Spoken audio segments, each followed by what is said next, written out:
Buenas noches con cada uno de ustedes. Reciba un ameno y cordial saludo a todos los asistentes que se vienen conectando a través de la sala Zoom. En nombre del Círculo de Estudios Lex Youth les damos la más cordial bienvenida a esta jornada académica. Mi nombre es Melanie Dayan Woman Cruz y tengo el honor de acompañarlos hoy en calidad de moderadora. Es un verdadero gusto contar con esta oportunidad con un ponente de gran prestigio y experiencia en el ámbito penal. Nos referimos al doctor José Arturo Matos Moncada, quien nos estará compartiendo sus conocimientos en la presente ponencia. A continuación me remito a compartir parte de su destacada trayectoria profesional. Abogado especialista en litigios penales y criminalidad compliance, actual también cursa la maestría en Derecho Penal en la prestigiosa Pontificia Universidad Católica del Perú. Con esta presentación y reconocimiento a su mérito profesional, le damos la más cordial bienvenida a nuestra casa de estudios. A todos los asistentes les recordamos que pueden dejar sus preguntas y palabras de reconocimiento a través del chat de la sala de Zoom. Doctor José Arturo Matos Moncada, tiene usted el uso de la palabra.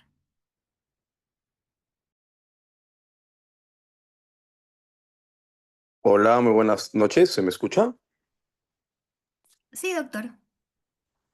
¿Qué tal? Muy buenas noches. Gracias por la presentación, gracias por la invitación a Alex Jus. Ante todo, las disculpas del caso, sé que estaba programada esta sesión para las 8 de la noche. Sin embargo, la academia también y el compromiso académico nos pone a veces contra la pared con el tiempo y el tráfico no apremia. Así que vamos a conversar el día de hoy sobre el tema que me plantearon que les converse, que es juicio oral. El tema de un juicio oral que según el código es la etapa más importante del proceso penal, ¿correcto? Les he preparado unas diapositivas donde ustedes van a poder, vamos a conversar de forma concreta y de forma bastante sucinta para no aburrirlos un sábado por la noche. Gracias ante todo a los que están conectados, tranquilamente pueden hacer otra cosa un sábado a esta hora, pero deciden capacitarse y está muy bien. Miren, como ven el título, etapa de juzgamiento. Ustedes lo van a encontrar esto, la etapa de juzgamiento como última etapa, porque recordemos que las dos anteriores son la investigación, que se divide en dos fases. Fase de diligencias preliminares, fases de investigación preparatoria formalizada, la etapa intermedia como segunda etapa y el juicio oral o etapa de juzgamiento o fase de juzgamiento, como ustedes quieran llamarlo, que lo encontramos entre los artículos 356 al 403 del Código Procesal Penal del 2004. Siguiente diapositiva, por favor. Estos son los tópicos que vamos a hablar el día de hoy, estimados amigos. Vamos a hablar un poquito sobre qué cosa es el juicio oral, los principios, que es muy importante y creo que casi nunca o casi nadie los toca a profundidad y entiende la importancia de estos. La estructura del juicio oral, que así como el proceso penal tiene tres etapas, el juicio oral también tiene tres etapas. Y ya lo vamos a conversar y al final unas conclusiones finales que vamos a ir por ahí intercambiando ideas. Ahora, una precisión, si ustedes tienen preguntas, ustedes tienen dudas, quieren por ahí dar algún comentario, quieren por ahí poner un caso concreto, un ejemplo, yo no me molesto, no tengo ningún inconveniente en que me interrumpan, alcancen la mano, prendan el micro y ahí interactuamos, intercambiamos ideas. A mí me gusta que las ponencias siempre sean más dinámicas y no solamente una clase monótona que yo converso y a pesar que, y a pesar que están con las cámaras apagadas, espero que también puedan ahí tomar sus consideraciones finales. Siguiente diapositiva, por favor. Miren, esa es una frase que siempre en mis ponencias, o al menos cuando eh, tengo la dicha de hablar sobre juicio oral, o hasta en mis audiencias también, hay un lema que no lo creo, que es muy conocido, donde se señala la verdad material o la verdad procesal. Siempre ustedes en un juicio oral se dice, según el código, que el juicio oral es la etapa más importante porque obviamente ahí se determina la responsabilidad de una persona, no es el momento donde se absuelve o se condena, es momento donde se actúa la prueba, etcétera. Pues nosotros tenemos siempre que buscar lograr la verdad material. Perdón, la verdad procesal, la verdad que está en el expediente, la verdad que dice los documentos, la verdad que digan los testigos, la verdad que digan los peritos, la verdad que digan los órganos de prueba que van al juicio oral a que se le interroga, que se le contrainterroga, que se les examine.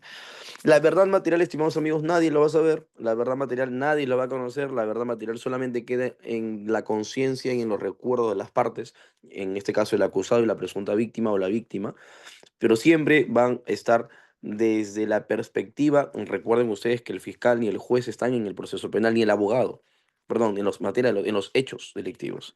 No estuvieron ahí, el fiscal no conoce qué pasó en realidad, el juez no conoce qué pasó en realidad, el abogado no conoce qué pasó en realidad. Entonces, como no conocen ellos, la única manera de aproximarse a la verdad es analizando el expediente, analizando los documentos, los testigos que están actuando ahí. Entonces, para poder nosotros emitir una sentencia de forma motivada, siempre vamos a tener que buscar la verdad procesal. Siguiente diapositiva, sí, por favor. Miren, aspectos generales del proceso, de la etapa intermedia, perdón, del juicio oral dentro del proceso penal. Y nosotros tenemos que tener en consideración como primera idea principal, como primer ejercicio de realizar en la etapa de juicio oral, es que tenemos o debemos programar una teoría del caso. A partir de nuestro nuevo Código Procesal Penal, bueno, mal llamado nuevo, porque ya tiene más de 20 años, el año pasado cumplió 20 años nuestro código, porque recordemos que entró en vigencia en el año 2004, y en Lima recién entró en vigencia en el año 2017, 18, si es que no me equivoco, imagínense ustedes, que de nuevo no tiene tanto. Pero la teoría del caso es una herramienta que existe, que nace con el nuevo Código Procesal Penal, ¿no? Recordemos que este código tiene un corte más que todo de un corte inglés, ¿no? Tiene un modelo similar al inglés, pero que tiene ciertos matices del código caribeño. Entonces, hay una mezcla ahí entre el principio acusatorio y el principio adversarial. Y esto produce la teoría del caso, que la teoría del caso básicamente es una estructura ordenada de los hechos, de la prueba y de la norma. Es decir, la imputación dice A y hay prueba que acredita esa imputación A y esas pruebas que acreditan la imputación A se subsumen en el tipo penal X. Tres elementos de la teoría del caso: hecho, derecho y prueba. Entonces, el código no nos exige, no es obligatorio, pero una recomendación siempre es que se tenga una teoría del caso para poder descifrar de esa manera o llegar a la verdad procesal con mucha más certeza. Recordemos que la etapa intermedia, el juicio oral como segunda idea, nace o deviene o se tiene como producto de una etapa intermedia.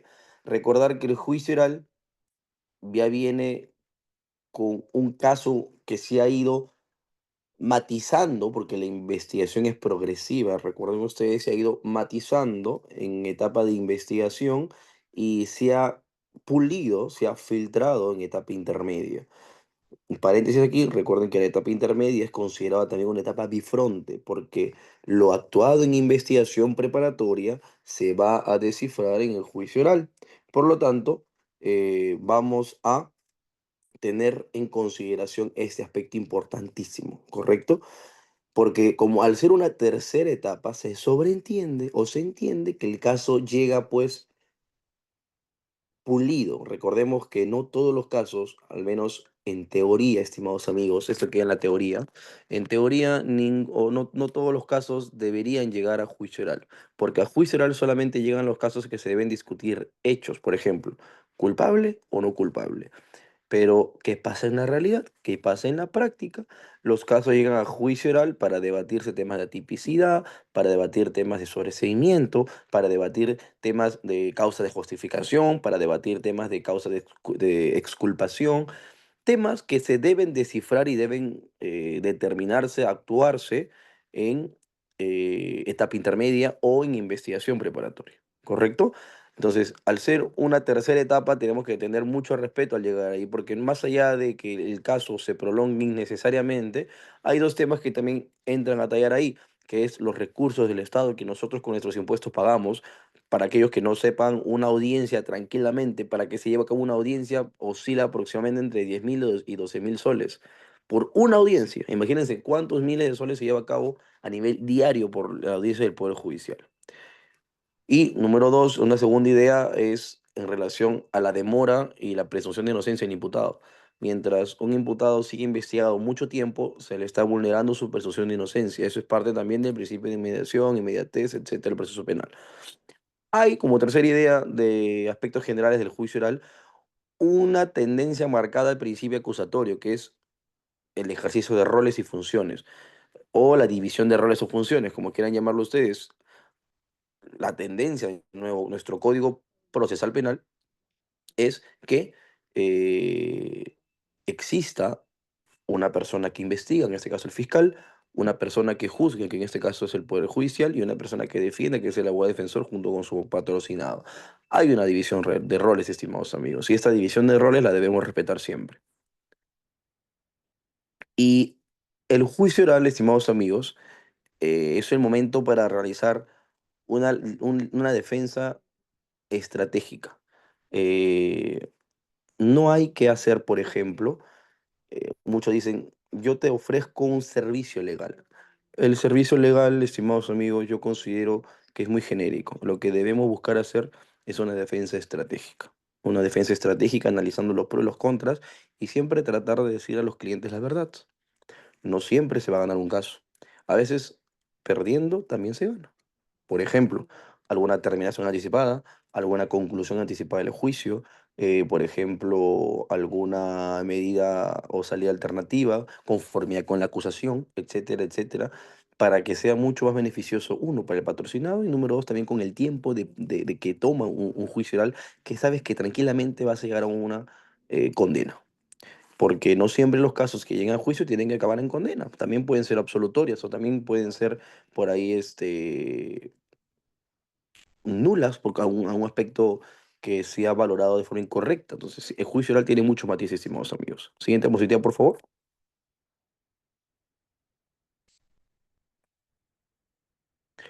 Vamos a pasar ahora a los principios, bastante puntual porque creo yo que a pesar de que obviamente que el Código Procesal Penal dentro del título preliminar describe cuáles son los principios rectores, los principios delimitadores del proceso penal, hay ciertos principios que deben tener en consideración. Por ejemplo, no, miren, en el artículo 356 van a encontrar ustedes los principios más importantes, o al menos los generales del proceso penal. Pero yo quiero centrarme en tres principios y ustedes ya con cargo a que puedan profundizar en los demás, también por el tiempo que no quiero agotarlos y porque quiero tocar otros temas también. Pero miren, tres principios que tienen que ser muy importantes. Número uno, que es el principal de todos y que es casi una obviedad, que es la oralidad. La oralidad obviamente nace no en juicio, ¿ah? La oralidad es parte de todo el proceso. Una de las características principales, no del juicio oral, sino del proceso penal de nuestro código, es que sea oral. Todo lo que las partes soliciten al juzgado, o al menos la mayoría de cosas que se solicita al juzgado, tiene que debatirse en una audiencia. Y la audiencia obviamente es oral, donde el fiscal expone sus argumentos, la defensa expone sus argumentos, y al final es el juez quien decide. ¿Correcto? Entonces, todo va a ser oral. Ya no existe que lo que todo es por escrito, no. Es más, cuando una defensa o cuando el fiscal solicita algo por escrito y señalan fecha de audiencia y no se presenta cualquiera de las partes que ha solicitado, se tiene por no presentado el escrito, porque por principio de oralidad, todo tiene que ser debatido, discutido y decisorio en una audiencia. Otro principio al cual me quiero concentrar, estimados amigos, es el de inmediación. Este principio de inmediación se ha visto bastante disminuido, bastante eh, afectado en la pandemia, por ejemplo. ¿Por qué? Porque en la pandemia las audiencias dejaron de ser presenciales. Se realizan interrogatorios de manera virtual, se realizan contrainterrogatorios de forma virtual, se realiza actuación de prueba virtual. Y la inmediación tiene por característica que el juez tenga relación y vínculo con la prueba, que el juez tenga, se familiarice con la prueba, que no haya ninguna ningún aspecto externo que confunda o contamine el análisis del juez. Y no me van a dejar mentir que en un interrogatorio virtual, obviamente que no sabes si es que la persona está declarando de forma espontánea, no sabes si es que la persona está siendo manipulada su declaración, no sabes si la persona está leyendo su, su respuesta.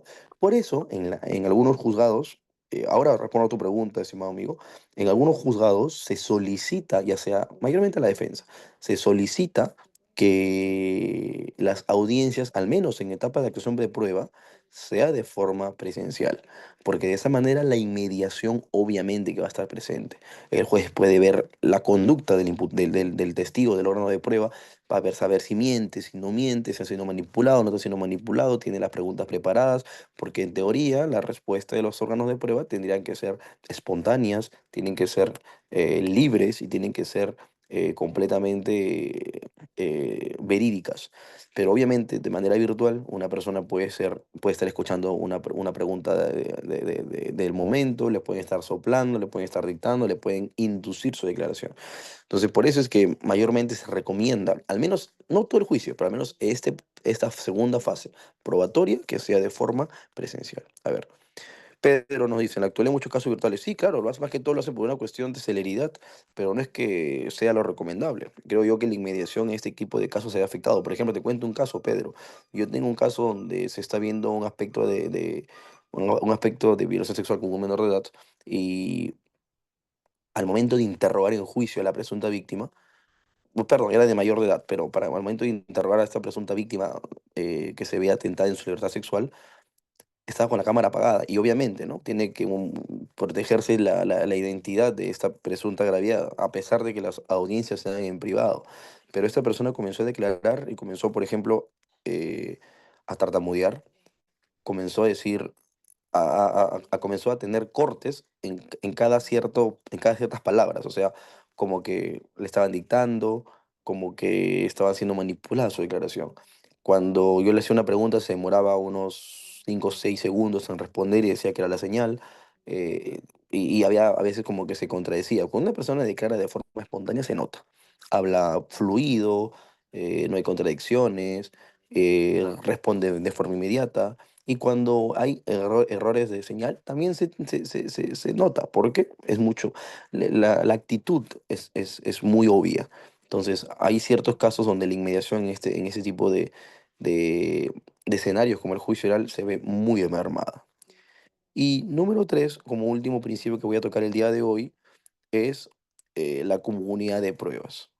La comunidad de pruebas es un principio donde, a pesar de que la fiscalía, por ejemplo, no solamente la fiscalía ofreció pruebas, la defensa no, pues por comunidad de pruebas se va a tomar en consideración que lo que ha ofrecido la fiscalía también lo va a poder examinar y contraexaminar a la defensa.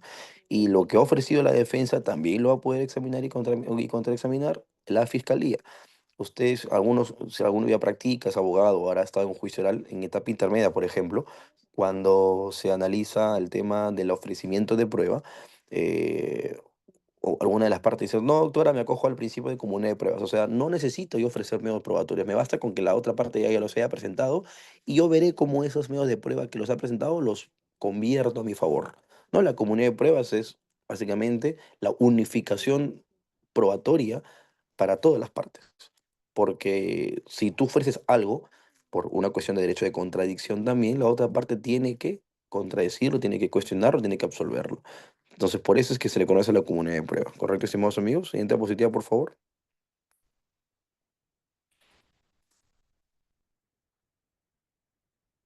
Siguiente. Eso ya hemos hablado de los principios de cada uno. Siguiente. Ah, no, la anterior, por favor, la anterior, eso sí me pregunta. En el principio de inmediación. Lo que he mencionado, ahí, por favor, mire. Esto sí, anótelo, ¿ya? Son pronunciamientos muy importantes del Tribunal Constitucional. La sentencia 135/2011 y la sentencia que es un proceso de amparo 2201/2012. En la primera de ellas, miren qué es lo que nos dice el tribunal, ¿eh? Que el principio de inmediación se trata de una actividad procesal que implica el examen directo y personal de las personas que declaren y de las pruebas que presentan. Por eso yo le señalaba, un examen no solamente al contenido de lo que se da en juicio, sino también a las actitudes, para dar a notar si la persona está mintiendo, está contradiciendo, se está olvidando a propósito detalles. Eso es el principio de inmediación. Y hay un segundo pronunciamiento donde nos dice el tribunal que el principio de inmediación no tendría sentido que el juez resuelva una causa si no conoció ni forma directa a las partes, dice. O sea, ni siquiera la vez en persona. Sus alegatos y pruebas que sustentan una sentencia suficiente y razonada. O sea, el juez tiene que tener contacto con ellos, tiene que verlo, porque, como repito, el juez no deja de ser un ser humano, tiene sesgos y como tiene sesgos, también tienen que verificar si es que las pruebas que se le está ofreciendo son completamente confiables. Y asimismo, también nuestra Corte Suprema en el año 2019 emite una casación, la 2144-2019 Cusco, donde señala lo siguiente, ¿no? El principio de inmediación, dice la Suprema, es la actividad probatoria debe desarrollarse ante el juez encargado de pronunciar la sentencia. Pues solo quien ha estado, miren esta parte, ¿eh?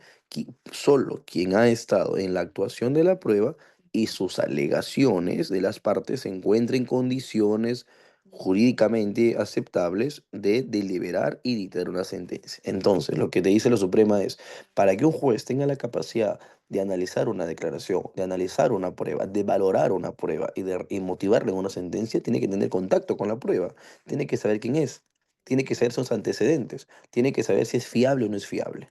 A eso me refiero con la inmediación y lo importantísimo que es que las audiencias, al menos en etapa probatoria, en juicio oral, se lleven de forma presencial, estimados amigos. Ahora sí, por favor, siguiente diapositiva. Siguiente. Siguiente. Vamos a entrar a la estructura del juicio oral, estimados amigos. Mi gran amigo Benji, en una audiencia muy conocida, dijo, ¿juez director o juez dictador?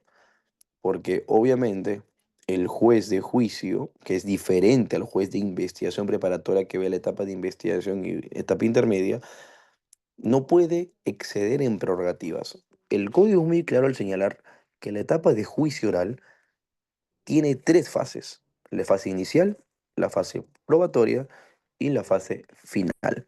La fase inicial, pues tenemos allá los alegatos de apertura y al mismo tiempo tenemos una posibilidad de cerrar el juicio y que es la conformidad con la acusación. Y ahí obteníamos nosotros la séptima parte de descuento en el beneficio premial. Así que es la fase inicial es esa, alegato de apertura, más, obviamente, el alegato de apertura de todas las partes, de la fiscalía, de la defensa, del actor civil, de la persona jurídica incorporada, del tercero civilmente responsable en caso exista, etcétera. Más alegato de apertura, más la conformidad con la acusación. Y si en esa conformidad el juez le pregunta, señor acusado, ¿usted se declara inocente, se declara culpable? Y el juez, y si la defensa, si el acusado se ratifica y dice, señor magistrado, yo me ratifico en mi inocencia, soy inocente y me acojo a todo lo argumentado por mi abogado, por ejemplo. Si dice eso, pasamos recién a la etapa probatoria. Y la etapa probatoria es la que ya ustedes todos conocen, comienza con el interrogatorio, por ejemplo, si hay peritos, interrogatorio a peritos, contrainterrogatorio a peritos, ¿qué más? Interrogatorio a testigos, contrainterrogatorio a testigos, ¿qué más? Si hay testigo experto, también su interrogatorio y su contrainterrogatorio. Eh, si hay algún colaborador eficaz, de igual manera, ojo, esta es la fase probatoria. Se culmina con la parte personal, entramos a la parte documental. Se exponen las actas, se exponen por ejemplo, documentales, algunas pericias, porque no solamente si se lee la pericia, también tiene que leerse y escucharse al perito para que corrobore su pericia. Se explica también algunas actas por ejemplo, las actas de deslacrado, las actas de inspección, las actas que contienen información de algún celular, de algún teléfono, lo que se transcribe, todas las actas. Y por último, entramos al tema de la fase final, porque a ver, si el abogado en sus alegatos de apertura, la teoría te dice que en los alegatos de apertura tú debes de prometerle al juez qué cosa se va a ver a lo largo del juicio. Por ejemplo, si yo soy abogado defensor, yo le digo al juez y magistrado, A mis clientes se le acusa por estafa y usted verá que no es estafa. Yo le prometo que lo que existe es un, por ejemplo, es un incumplimiento contractual y todo incumplimiento contractual no puede ser catalogado por estafa. Usted va a verificar que en la etapa de actuación probatoria vamos a traer a testigos o van a venir testigos que lo que van a decir es que efectivamente mis clientes son unos pésimos pagadores, deben plata, pero el hecho de que deban plata no quiere decir que sean estafadores. Y eso es promesa que yo le dije en la etapa de alegato de apertura, o lo cierro en el alegato de clausura, concluyendo, eh, procesando todo lo actuado. Por ejemplo, si yo dije que mis clientes eran deudores, malos pagadores, pero no estafadores, en mis alegatos de clausura tengo que corroborar obviamente eso, que los testigos dijeron que efectivamente mis clientes son pésimos pagadores, que hay documentos que acreditan que existe un contrato que no se llegó a cumplir. Perfecto, pero eso no los estafadores. ¿Por qué? Porque el delito de estafa tiene elementos. Primero, tiene que haber un engaño. Segundo, tiene que haber un error en la representación. Tercero, un perjuicio. Y cuarto, un desprendimiento patrimonial. Entonces, si es que no se cumple con esos elementos de la estafa, no se puede hablar de un tipo penal de estafa, sino de un incumplimiento contractual que tiene que ver con un tema civil. Entonces, yo haciendo esa ecuación, le estoy dando al juez un escenario de mi teoría del caso, de mi teoría de defensa. Pero también, ¿qué cosa tenemos? La fiscalía. La fiscalía tiene que prometer al juez cómo va a llegar a concluir que la persona acusada es responsable del delito que se le acusa. Igualito, expone sus alegatos de apertura, exponiendo qué cosas lo que debe y no deben cumplir en el juicio oral, quiénes son las personas que van a venir a declarar, con qué documentos pretende romper la presunción de inocencia, etcétera, para que en sus alegatos de clausura, que es la parte final, puedan el juez concluir si es que efectivamente lo que dijo la fiscalía era cierto o no. ¿Se va a llegar a acreditar la responsabilidad de una tercera persona o no? Eso es lo que se hace en un juicio oral, estimados amigos. Es más, en esta fase final también pueden, por ejemplo, ofrecer prueba de oficio. Está en el artículo 385.2 del Código Procesal Penal. La prueba de oficio, donde señala que excepcionalmente el juez, de oficio o apellido de parte, puede valorar pruebas que no están en el expediente siempre y cuando aporten con la verdad procesal del mismo. Si hay muchas dudas o si hay casos donde el juez por ahí no puede resolver de forma correcta, permite que se exponga prueba de oficio y se evalúa si se admite o no para que se actúe. Y a partir de ahí se pueda, obviamente, analizar dentro del proceso penal. Aquí hay una pregunta, creo. A ver. En resumen, según su punto de vista, ¿el juez es director o dictador? Yo creo que el juez, como el propio código lo dice, es director. Pero el ser director no quiere decir que va a faltarle respeto a las partes. Según el código se le dice director de debate porque es quien ordena, quien da las pautas. Por ejemplo, el juez lo que dice es, señor abogado, usted tiene 10 minutos, la fiscalía tiene 10 minutos y de esa forma ordena la estructura del proceso. Lo que dice es, vamos a primero a que se actúe los testigos, después peritos, después el señor acusado va a hacer su defensa material. O sea, ordena el debate, ordena el debate. No es que las partes pueden hacer lo que quieren, las ordena, las limita, pero al momento que se dice que no es dictador es porque el juez, por ejemplo, el juez no puede decir al abogado cómo interrogar, el juez no puede decir al abogado cómo manejar su teoría, no puede, ni al fiscal tampoco. Eso es, comprendo, es un gran mensaje. Es una frase que ha generado mucha por ahí atención y que creo que sirve como para poder desarrollarlo académicamente. Pero el juez, como digo, no puede tomar sus atribuciones de sobrepasar sus límites, porque como también ahí dicen, y es muy cierto, ni las partes procesales son los alumnos y ni el juez es el profesor. El juez, el fiscal y el abogado son iguales. Cada uno ejerce funciones que la ley le otorga. Por ejemplo, hay jueces que porque creen que los abogados, por ejemplo, yo, que soy una persona joven, los jueces creen que porque viene un abogado joven, el juez lo puede tratar como se le da la gana. Yo lo respeto porque es juez, no porque sea mi mayor, o porque tenga 10 o 15 años más que yo.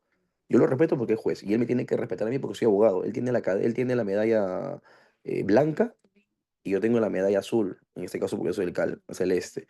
Y el fiscal tendrá su medalla blanca con bordes rojos porque es fiscal y cada uno son iguales. Acá no hay ni mayor, ni menor, ni etcétera. Cada uno ejerce una función, una investidura y se respeta lo que diga la norma, ¿correcto? Aquí es eso nada más. Siguiente diapositiva, por favor, porque ya estamos culminando. César San Martín Castro,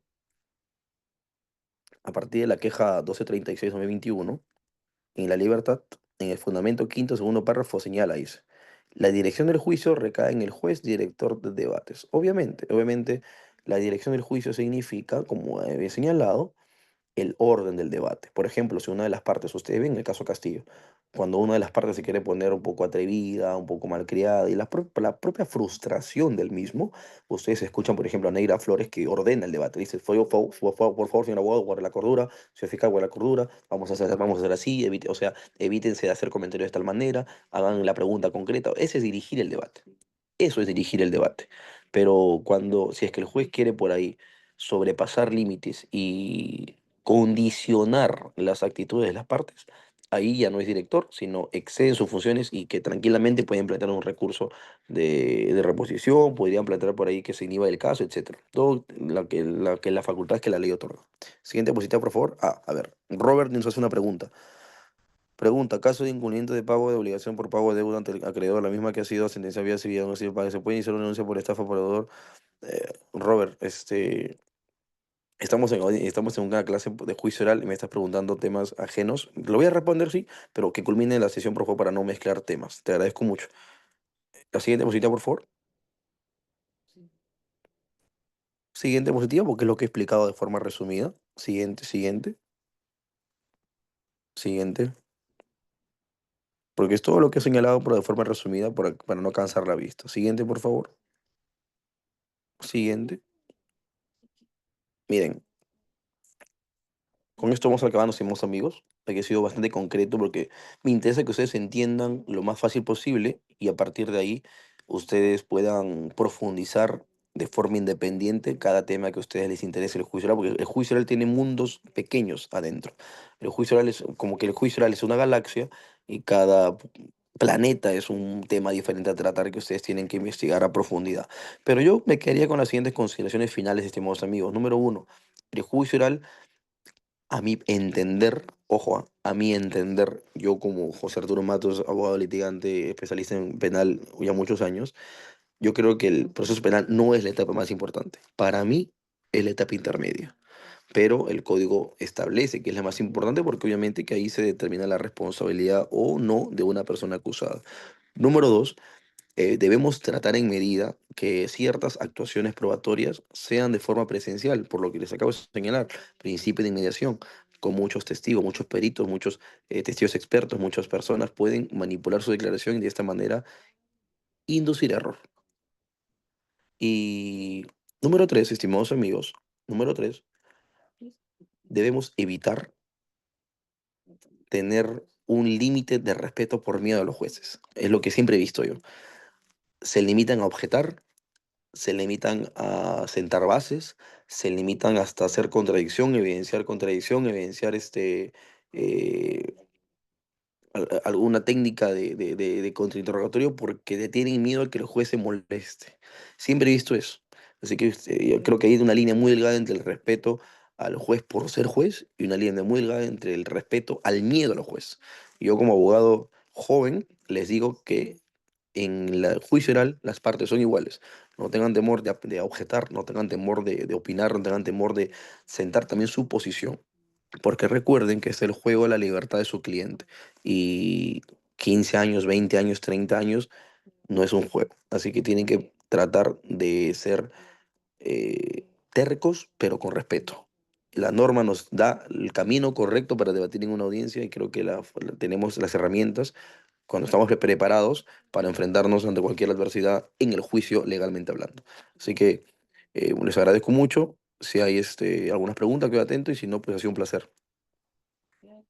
Agradecemos al doctor Matos Moncada por su valiosa exposición. A continuación, como ya lo mencionó, daremos pase a una breve ronda de preguntas, lo cual vamos a invitar a que puedan dejar sus inquietudes en el chat, esperando poder recogerlas.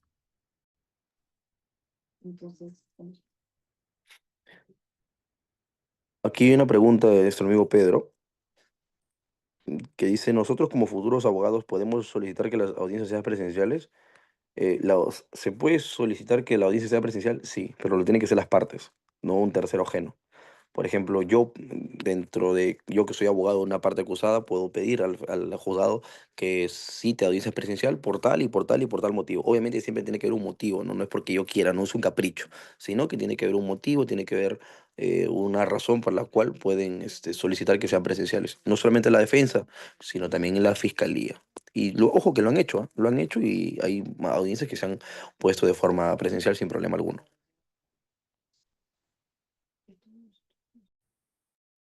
Bien, doctor, tenemos todavía en pie la pregunta Ah, de nuestro de... amigo Robert, ¿no? Exacto, sí, doctor. Sí, nuestro amigo Robert, discúlpeme, ahora te paso a juntar la pregunta. Mira, Robert nos preguntó si en caso de un incumplimiento de pago de obligación por pago de deuda, o sea, una deuda que debe ante el acreedor que ha sido sentenciado en la vía civil y aún no se paga, se puede iniciar por denuncia de estafa porque el deudor no tiene intención de pagar. Estimado amigo, no se denuncia la intención de no pagar. Recuerda que la Constitución señala que no hay cárcel por deudas.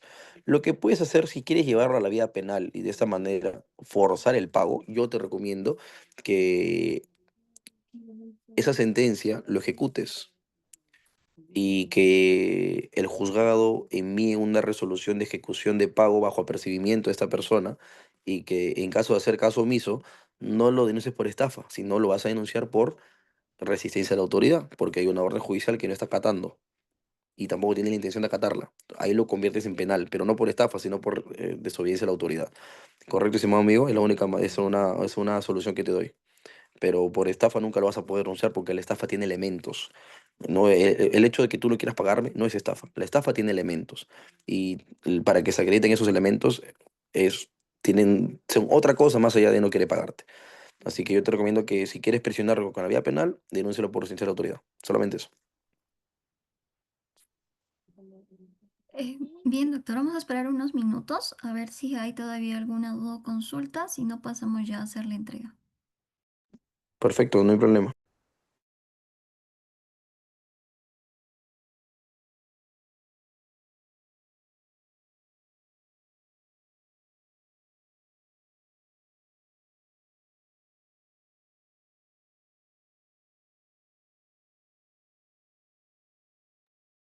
Bien, doctor, hay una mano que levantaron. A ver, Sí, damos lo paso escucho. al joven que levantó la mano, por favor, para que pueda realizar su pregunta.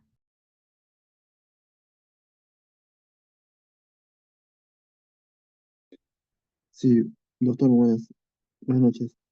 Eh, en una acusación complementaria, ¿es lo mismo una acusación ampliatoria o se podría dar en el juicio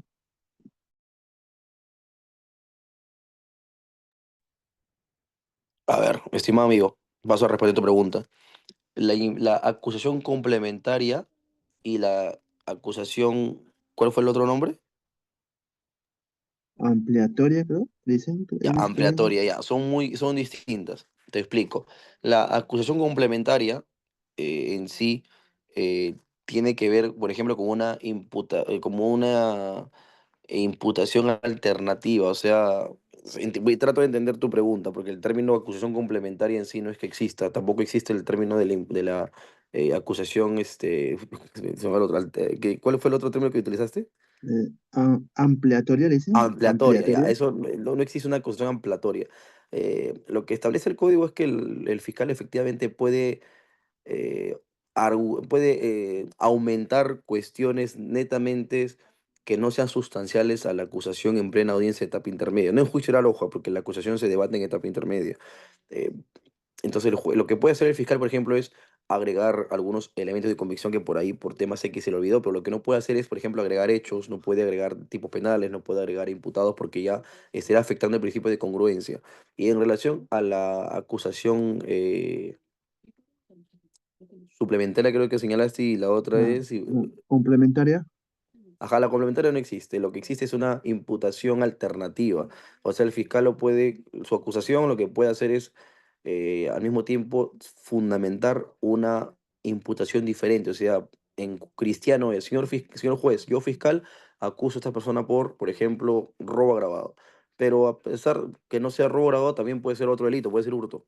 y lo fundamento también eso es una imputación alternativa que va dentro de la acusación fiscal y tiene que el fiscal solicitarlo, pero en los términos que tú me has puesto, no existe, ¿no? Lo que existe es una investigación suplementaria o complementaria, que es cuando el fiscal plantea sobreseimiento, el juez no está de acuerdo y el fiscal superior dice, sí, es correcto, no lo sobreseas, no lo archives, amplía la investigación y ahí se crea la investigación suplementaria por ciertos días y pues, para cierta diligencia nada más. ¿Para qué se busque una acusación?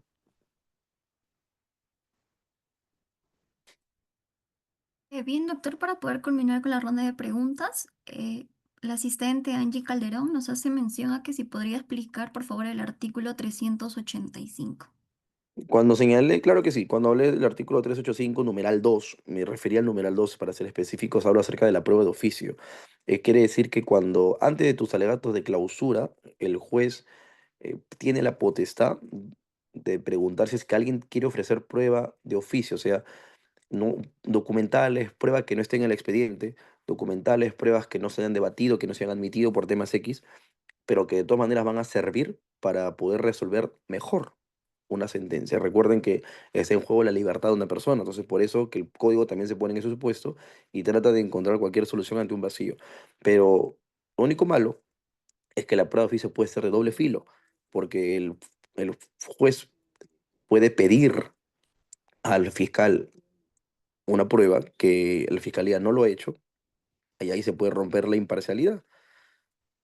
Y la defensa también puede ofrecer documentales y el juzgado aceptarlas y también romper la imparcialidad. Entonces, es una prueba que en la teoría está un poco discutida, pero recordemos además que la decisión del juzgado de aceptar o no aceptarlas son incuestionables. No puedes plantear apelación, no puedes plantear reposición, nada. Son incuestionables y ahí muere.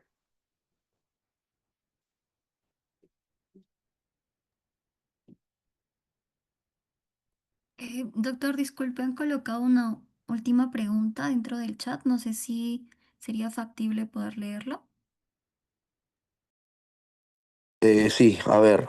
eh, Miss Katy dice, en etapa de juzgamiento, ¿cómo argumentar un caso de violación para reducir la pena? Si quieres reducir la pena, en primer lugar, no es que lo expliques nada más, sino que debe existir una causal de reducción de pena. Por ejemplo, alguna atenuación, por ejemplo, si es tentativa, por ejemplo, si tiene entre 18 y 21 o tiene más de 65 años, bueno, ahora ya los menores de 18 años también podrían hasta tener cierta responsabilidad.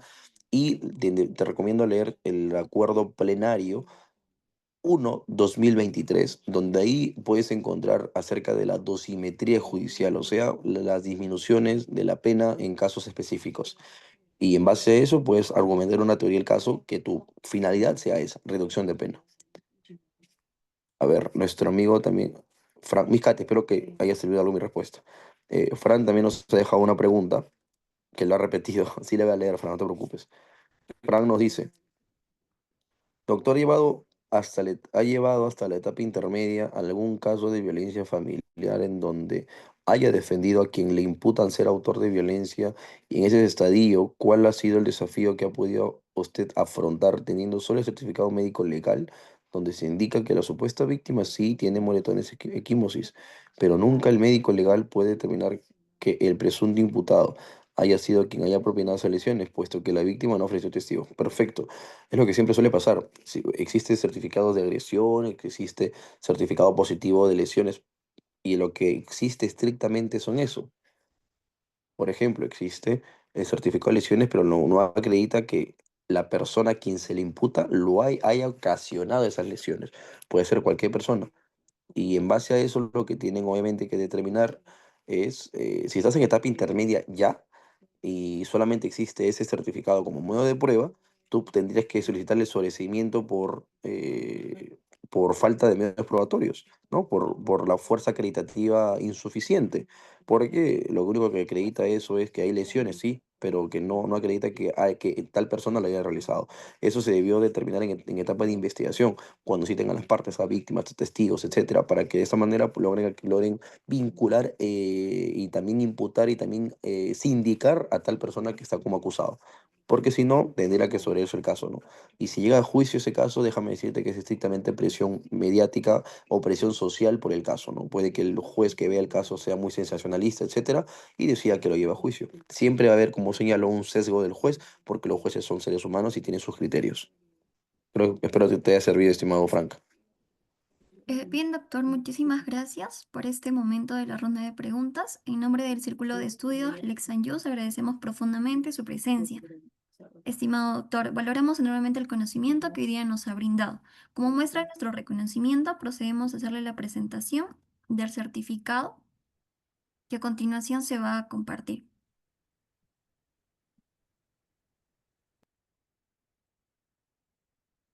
Bien, doctor, por parte de la Academia Jurídica, Lex Yus otorga el siguiente reconocimiento a José Arturo Matos Moncada por su participación en calidad de ponente en el evento denominado Diplomado Especializado en el Derecho Procesal Penal con el tema Etapa de Juzgamiento, otorgado por la Academia Jurídica Lex Yus, evento realizado el día sábado 24 de mayo del 2025 de manera virtual. Le damos el pase, doctor, para que pueda culminar con sus palabras. Perfecto, les agradezco mucho. Un último comentario nada más porque no quiero dejar a nadie con la duda. Aquí un usuario nos dice la lectura de una declaración previa en juicio, obviamente, cuando no se presenta la persona que tiene que declarar, no vulneraría el principio de inmediación, sí y no. Sí, porque obviamente el juez no tiene contacto con esa persona y no sabe quién es, porque el juez de juicio son otros jueces de investigación. Podría afectar, sí. Pero número dos, recordemos que la declaración previa se hace ante la presencia fiscal, se hace ante la presencia del abogado defensor y ante la defensa, y ante la presencia de la parte agraviada y el propio declarante, así que tiene fiabilidad. Entonces, por eso es que lo pueden oralizar, porque no carece de fiabilidad. Tiene fiabilidad y por eso que tienen que hacer sus declaraciones previas si es caso no se presente en juicio. Por eso que yo como abogado particular siempre les digo a mis clientes, guarden silencio, porque en caso guarden silencio en etapa de investigación, en juicio oral, si decido que no declaren, no pasa nada. Es una estrategia nada más. Bueno, con esto culmino. Un agradecimiento aparte, por favor, permítame Doctor José, disculpe, a mi mano. Sí, sí. pero se me fue el internet. Fran, le hice una pregunta sobre el tema de la etapa de violencia celular. Disculpe, no lo escuché. Fran, la pregunta más grande es la que te he respondido. La pregunta más grande que hiciste es la que te respondí, donde yo te dije, a ver, para hacerte concreto y no dejarte con la duda a pesar de que tu internet ha fallado, te dije que si efectivamente existe un certificado que solamente acredita lesiones, pero no acredita vínculos con la persona acusada, tendrías que solicitar el sobreseimiento por falta de fuerza acreditativa, porque eso se debió determinar en investigación, que testigos, etcétera, logren darle vida a ese certificado de lesiones y que vinculen y se indiquen a una persona. Y si es que ese caso pasa a juicio, es efectivamente porque existe un criterio del juez. Los jueces son personas, tienen sesgos, tienen criterios y no quieren que una presunta víctima de agresiones de violencia familiar sea pues queden impunes, ¿no? Y lo manda a juicio que otros jueces vean y otros jueces se laven las manos. Es lo que suele pasar, estimado mío. Muchas gracias, doctor. De Felicidades. nada, de nada, te agradezco por la confianza. Bueno, como te seguía diciendo, Melanie, gracias por la oportunidad, gracias por la invitación, espero que no sea la primera ni la última. Quiero hacer una mención aparte también a Vishnu Jara, que es mi mano derecha en mi estudio jurídico, que me ha apoyado con pasarle diapositivas, han sido muy productivas, también se las he enviado a ustedes para que lo puedan compartir con sus asistentes y ante cualquier eventualidad estoy presto para poder apoyarlos. Les agradezco mucho, muy buenas noches, los invito a que me sigan también en mis redes sociales. Muchísimas gracias, doctor. Para concluir con esta jornada académica, agradecemos nuevamente por la participación y a todos los que han estado presentes dentro de esta asistencia y el compromiso. Les recordamos que pueden seguir en nuestras redes sociales, asimismo también al doctor pueden seguirlo en sus redes sociales y encontrar más contenido jurídico. Estén al tanto de otros eventos que venimos organizando con mucho entusiasmo. Que tengan una excelente noche y hasta una próxima oportunidad. Muchísimas gracias. Bendiciones.